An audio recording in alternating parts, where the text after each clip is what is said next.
Shalom buat sidang jemaat yang dikasih Tuhan, dan selamat hari Minggu, dan selamat beribadah, dan selamat mendengarkan dan mendapatkan sesuatu daripada Tuhan. Baiklah, sebelum kita lebih jauh memasuki ibadah kita atau mendengarkan firman Tuhan, mari kita bersatu dalam doa. Segala pujian, hormat, kemuliaan bagi nama-Mu Tuhan. Terima kasih buat pagi hari ini, bahkan menjelang siang ini, di mana kami akan mendengarkan sabda kebenaran daripada firman Tuhan. Berbicaralah kepada kami, karena kami siap untuk mendengarkannya Bapa. Biarlah firman-Mu menjadi sauh yang kuat dalam kehidupan kami. Firman-Mu menjadi landasan bagi kami, dan firman-Mu adalah kekuatan bagi kehidupan kami. Karena kami percaya hanya bersama dengan Tuhanlah kami bisa melakukan hal-hal yang besar dan ajaib. Karena Tuhan kami yang kami sembah, dan Tuhan kami percaya adalah Tuhan yang ajaib dan luar biasa. Terima kasih juga Tuhan, pada saat ini kami juga serahkan sidang jemaat-Mu. Mungkin juga mereka ada yang dalam keadaan sakit, Tuhan berikan kesembuhan. Mungkin mereka juga ada dalam kelemahan, Tuhan memberikan kekuatan kepada mereka. Sekali lagi Bapa, kami terima berkat daripada Tuhan pada saat ini, dan kami terima firman yang baru yang memberikan pengharapan yang baru kepada kami. Terima kasih Bapa, terima kasih Yesus. Kami telah berdoa dan mengucap syukur hanya di dalam nama Tuhan Yesus. Kami telah berdoa dan mengucap syukur. Haleluya. Amin. Bapak Ibu yang saya kasih dalam Tuhan, kalau kita melihat di dunia, atau kalau kita melihat keadaan kita pada saat ini, gonjang-ganjing di mana-mana, bahkan berita di mana-mana menyatakan bahwa COVID ini semakin parah, COVID ini semakin merajalela. Itu adalah membuat pengharapan kita, atau membuat keinginan kita atau harapan dan impian kita seperti seolah-olah sudah mulai memudar, atau sudah mulai sirna, atau hampir hilang. Tetapi satu hal yang ingin saya katakan kepada kita, bahwa ketika kita selalu memiliki pengharapan kepada Tuhan, sebagai orang yang percaya, sebagai anak Tuhan yang telah dipilih dan telah ditetapkan, maka pengharapan kita itu sudah pasti akan menjadi milik kita. Dari mana kita tahu itu? Karena Tuhan yang berjanji kepada kita Bapak Ibu. Baiklah, supaya kita tidak bimbang, atau supaya kita tidak mengambang-ambang, mari kita buka di dalam Ibrani pasal yang ke-6 ayat 11 dan 12. Ibrani pasal yang ke-6 ayat 11 dan 12. Saya akan membacakan ayat firman Tuhan ini untuk kita.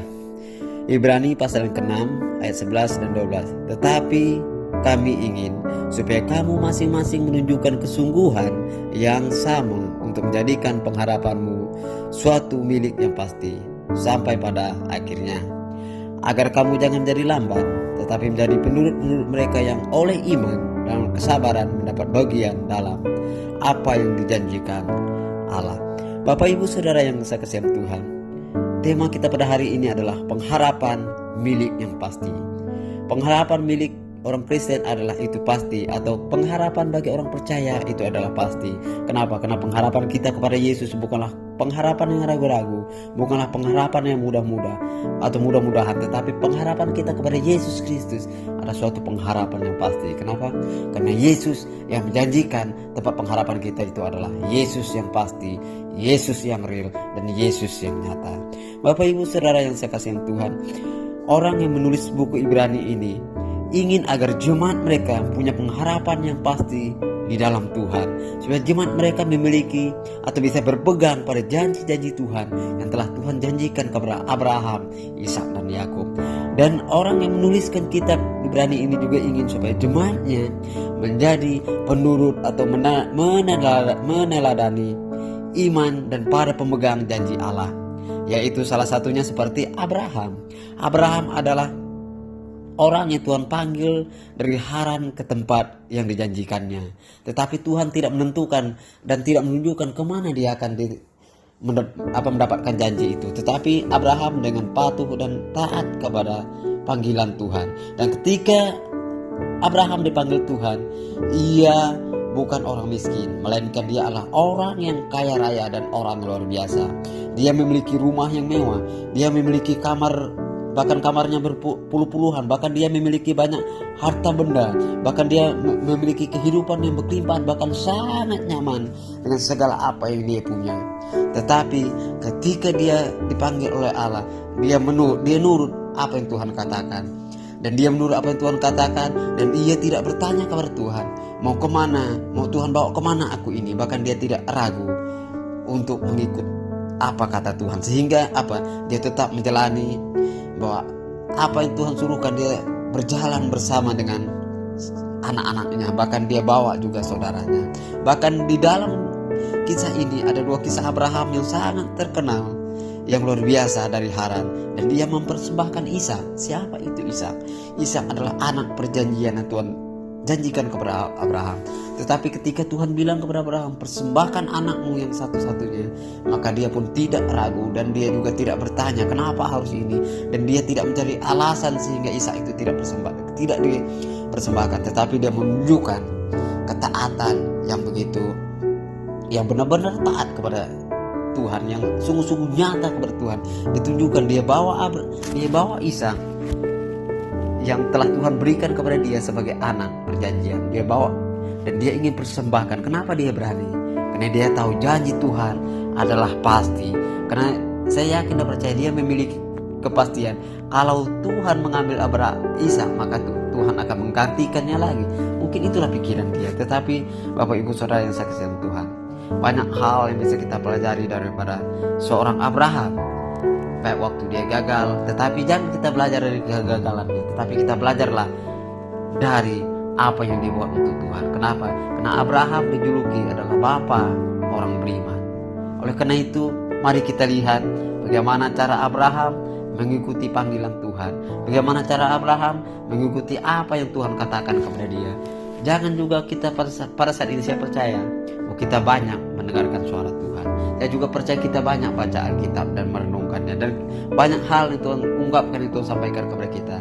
Marilah kita mengikuti apa yang Tuhan mau dalam kehidupan kita. Bapak Ibu Saudara yang saya kasihi Tuhan, yang pertama kita bisa melihat dari Abraham, mari kita menantikan janji-janji Tuhan itu dengan penuh kesabaran, dengan penuh kesetiaan, dan dengan penuh ketekunan. Tetap berharap bahwa itu akan Tuhan berikan kepada kita.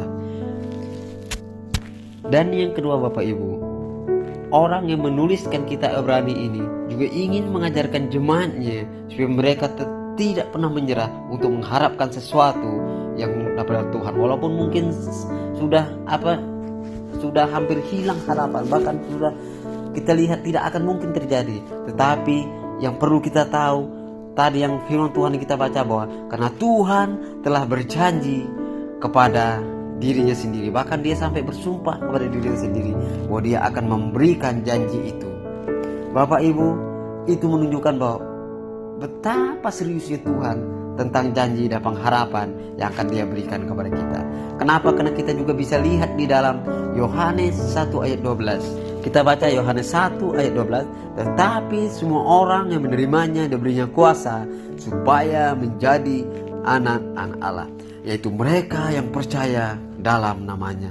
Itulah luar biasanya Tuhan, Bapak Ibu Saudara yang saya kasihi Tuhan. Ketika kita percaya kepada Tuhan, ketika kita mengaku dia sebagai Tuhan dan Juru Selamat kita, dan ketika kita menyerahkan seluruh pengharapan kita kepada dia, dia memberi kita kuasa. Kuasa itu adalah suatu otoritas supaya kita bisa menerima janji itu. Janji itu adalah dari hak kita.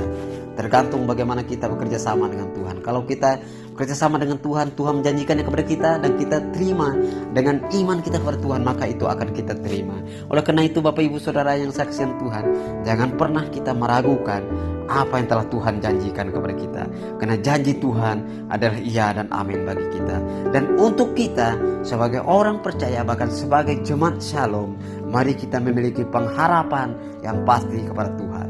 Karena pengharapan kita itu sungguh-sungguh akan menjadi milik kita yang pasti, yang tidak bisa orang lain mengambilnya daripada kita. Kenapa? Karena Tuhan yang telah menyerahkannya kepada kita. Tetapi bukan seketika kita minta langsung kita dapatkan. Ada waktunya, lama laun itu akan kita terima. Karena waktunya Tuhan adalah waktu yang terbaik. Namun bagaimana kita menyikapinya, bagaimana cara kita menantinya, kita nantikanlah itu dengan sabar, penuh ketekunan, dan teguhlah di dalam iman. Dan mari kita mengikuti, nurut apa kata Tuhan, taat apa kata Tuhan, dengarkan apa kata Tuhan, sehingga apa yang Tuhan Yesus janjikan kepada kita akan kita terima di dalam roh. Dan ketika kita terima dalam roh dengan iman, maka suatu hari nanti itu akan kita terima dengan kenyataan, bahkan menjadi nyata dan real di dalam kehidupan kita. Bapak Ibu Saudara yang saya kasihi Tuhan, di dalam Ibrani 6 ayat 2 Tuhan mengkasihkan contoh kepada kita bagaimana kesungguhan Abraham itu yang menjadikan pengharapannya itu menjadi hak yang pasti, sehingga dia menerima berkat Tuhan dan memperoleh apa yang dijanjikan Tuhan. Kita bisa baca di dalam Ibrani 6 ayat 13 dan 15. Ibrani 6 13 dan 15. Sebab ketika Allah memberikan janjinya kepada Abraham, ia bersumpah demi diri sendiri, karena tidak ada orang yang lebih tinggi daripadanya.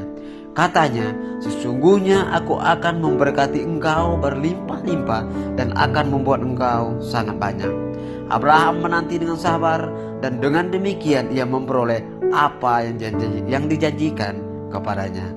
Bagaimana cara Abraham menantikannya? Menantikannya dengan sabar, sehingga semua yang dijanjikan Tuhan diterima Abraham di dalam kehidupannya hari selanjutnya. Bapak Ibu Saudara yang saya kasihi Tuhan, bagian yang selanjutnya atau yang ketiga, yaitu kita bisa melihat di dalam Ibrani 6 ayat 19 dan 20. Di situ diungkapkan bahwa pengharapan kita itu adalah bagaikan sebuah sauh yang kuat dan aman bagi jiwa kita yang telah dilabuhkan sampai ke belakang tabir, di mana Yesus telah masuk sebagai perintis bagi kita ketika ia menurut peraturan Melkisedek menjadi imam besar sampai selama-lamanya. Tuhan sumber pengharapan kita lebih tinggi, lebih besar, lebih berkenan, lebih berkuasa dibandingkan para imam besar, para nabi, para raja terdahulu. Bahkan pengharapan kita itu tertuju hanya kepada Tuhan Yesus, sehingga apa yang kita harapkan, dia itu seperti sauh yang dalam, bahkan yang memberikan jangkar yang kuat, supaya perjalanan bahtera kehidupan kita tidak tenggelam oleh ganasnya badai ketika kita mengalami masalah, ketika kita mengalami goncangan. Tetapi sauh yang kita labuhkan di dalam Yesus itu akan memberikan penguatan kepada kita, sehingga kita mendapatkan kepastian yang pasti di dalam badai itu, yaitu kepastian mendapatkan janji dan pengharapan daripada Tuhan. Dan pengharapan yang satu itu adalah milik yang pasti, di mana kita dapatkannya di dalam Tuhan. Dan berpegang teguh pada pengharapan kiranya senantiasa mendorong kita untuk percaya kepada kepastian janji Tuhan, seperti yang dinasihatkan dalam Ibrani 10:23. Ibrani 10:23, mari kita baca. Ibrani 10 ayat 23. Marilah kita teguh berpegang pada pengakuan tentang pengharapan kita, sebab Ia yang menjadikannya setia. Dan marilah kita saling memperhatikan, supaya kita saling mendorong dalam kasih dan dalam pekerjaan yang baik.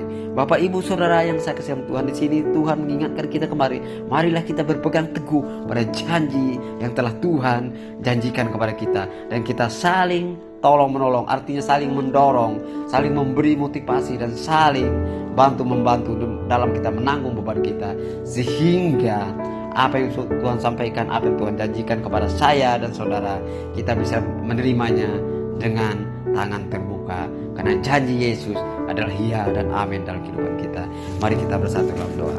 Segala pujian, hormat, kemuliaan bagi nama-Mu Tuhan. Terima kasih buat firman-Mu yang begitu luar biasa pada hari ini, yaitu kami menerima janji yang pasti daripada Tuhan, itu janji keselamatan, janji kekekalan, janji kelimpahan, janji kesehatan, dan janji pertolongan Tuhan yang selalu meluap-luap dalam kehidupan kami, janji kedamaian, kesejahteraan, bahkan sukacita. Terima kasih Bapa, terima kasih Yesus. Sekali lagi kami serahkan ke dalam tangan Tuhan itu sidang jemaat-Mu yang pada saat ini mereka mengalami masalah dalam keluarga. Tuhan datang memberikan pemulihan. Bagi mereka yang letih, lelah dan lesu, Tuhan datang memberikan kekuatannya baru. Bagi mereka yang sakit, sekali lagi hamba-Mu katakan mereka sembuh di dalam nama Yesus. Mungkin bagi yang sudah mulai meragukan Tuhan, Tuhan datang kembali menguatkan mereka. Biarlah iman mereka bertumbuh kembali dalam Tuhan, karena hanya Tuhanlah satu-satunya kekuatan dalam kehidupan kita dan kehidupan kami sebagai orang-orang yang percaya. Terima kasih Bapa. Sekali lagi kami serahkan jemaat Shalom ke dalam tangan Tuhan dimanapun mereka berada pada saat ini. Biarlah lingkupan Tuhan selalu bersama-sama dengan mereka. Hanya di dalam nama Tuhan Yesus kami serahkan firman-Mu ke dalam tangan Tuhan. Biar itu menjadi buah di dalam kehidupan kami. Mari kita angkat kedua tangan kita. Biarlah berkat Abraham, berkat kedamaian, ketenangan, damai sejahtera dan sukacita Allah mengalir dalam kehidupan kita, mulai daripada saat ini sampai Yesus datang yang kedua kali. Tuhan Yesus memberkati. Amin.